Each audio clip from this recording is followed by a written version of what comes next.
that there are some of us here in the room, if you were to meet somebody who perpetrated a crime against you, probably try to molest your daughter, and this guy was brought in front of you and said, take revenge. Some of us, however angry we get, we would say, I hate you, curse the beggar, and say, let Lord take its course. And there are yet others, another part of the world in the same society, who for a lesser crime will take out a knife and cut somebody's throat, not think twice about it. Which basically means that whatever DNA you have it in entirety. And it is in your control, physically and mentally, to activate those DNAs to live the kind of life you lead, depending on your conditioning. This was for me, it was mind-blowing. It was fabulous, because the person who informed this told me that suddenly you'll find yourself getting this inhuman strength to do something that you didn't think you were capable of doing. Or you would take this inhuman, spectacular stand against something in your life that you didn't think you were capable of doing. And he says, those are the conditionings that help you activate those DNAs. So I said, you know what, I understood all this, but I'm a man who believes in practicality. I want tangible results. I've told you all this. Tell me how do I activate the DNAs that I want? I want to activate it going back to looking young. I want to go back to feeling young. Tell me how to do it. So I went to this place in Austria. I spent a lot of money to go to this place, which was, was a wellness institute, and they had been running that for 150 years. And the lessons I learned there were priceless. Well, I'm going to describe this entire experience to you, and I'm going to tell you the inferences as we go along. I went there. It was a beautiful place outside a lake, spectacular, cold. I walked in on a Sunday evening. They said, yeah, welcome, Mr. Madhavan, and we'll see you tomorrow morning. And would you like to have dinner? I said, yes. They gave me a sumptuous dinner. I was a vegetarian. They gave me the food I wanted. The next morning, I went and met the doctor, and he said, welcome, Mr. Madhavan. Lovely to see you. You're from India, I see. Yeah. He says, congratulations then.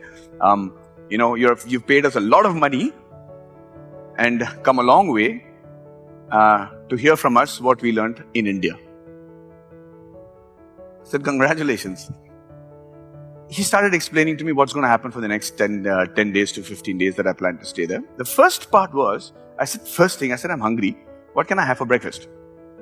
He said, the next 3 days, Mr. Madhavan, you will be having, what he showed me was 4 slices of slightly hard bread and a bowl that looked like it had a little bit of urine in it, but it was actually vegetable broth, according to him. I said, what is this? Is this the appetizer? He said, no, that is your breakfast, lunch, and dinner for the next 3 days. I said, only that? He said, yeah. I said, give me my passport. Can I go back to India? I'm done. This is too radical for me. He said, no, listen. And he said the most interesting. He said, what do you want to eat for breakfast?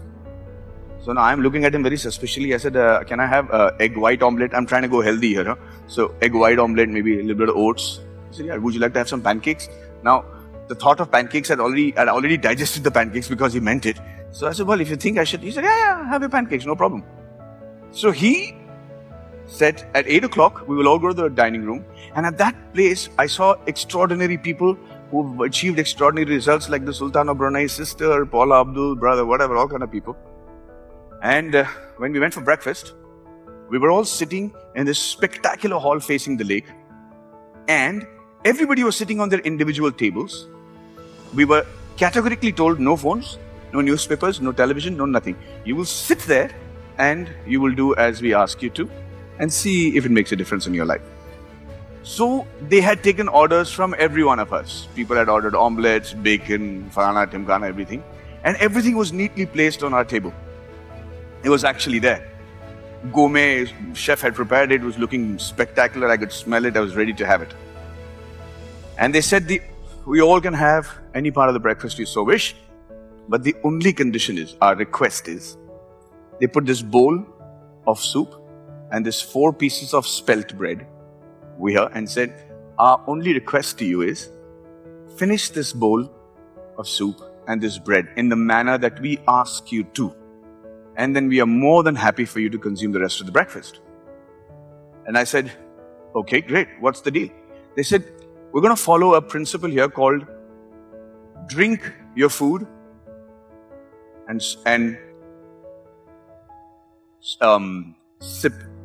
chew your water. So it's drink your food and chew your water. So I said, what do you mean by that? They said, take a piece of spelt bread, chew it 40 times at least till it becomes liquid. Till it becomes completely liquid, then swallow it. It's not going to be easy. Your mind is not going to allow you to do that. It sounds very simple. Your mind is never going to allow you to do that, but we'd like you to focus on just that 4 pieces of bread we've given you. And then every time you take a sip of the soup, don't gulp it down. Put it in your mouth, gargle it in your mouth, feel it, chew it with your teeth, and then swallow it. I said, no problem. The pancake was beckoning, so I picked up my bread and I started to chew it. Slightly chewy, rubberish. And I wouldn't, make it into complete liquid. I could actually feel the entire flavor. It was not bad. It was pretty tasty. But ladies and gentlemen, in 14 minutes, I couldn't finish the bread. Forget about the rest of the breakfast. Forget about the soup. I couldn't finish the bread. I was sated. And it happened across the board to everybody.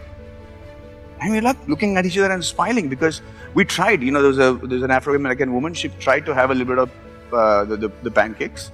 We couldn't finish it. And it was really, we thought, usme soda hoga. There's a lot of soda there. That's why we're feeling full and everything.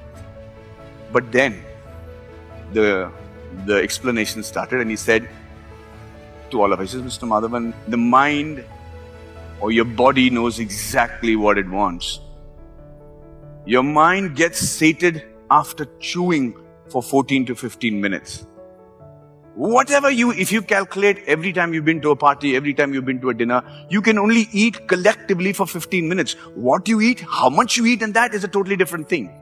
But you cannot chew for more than 14-15 minutes because the brain sends a signal to your body saying, stop eating. You've got enough food.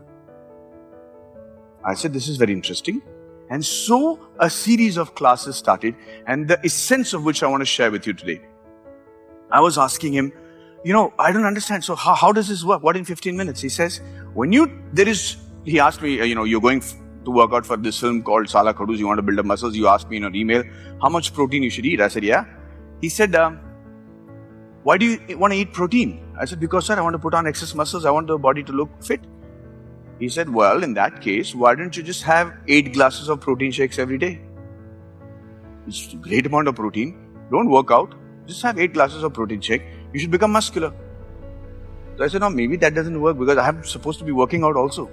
He says, then why do you need to work out if protein is going to do the job for you? I said, yeah. He says, the protein doesn't do the job for you.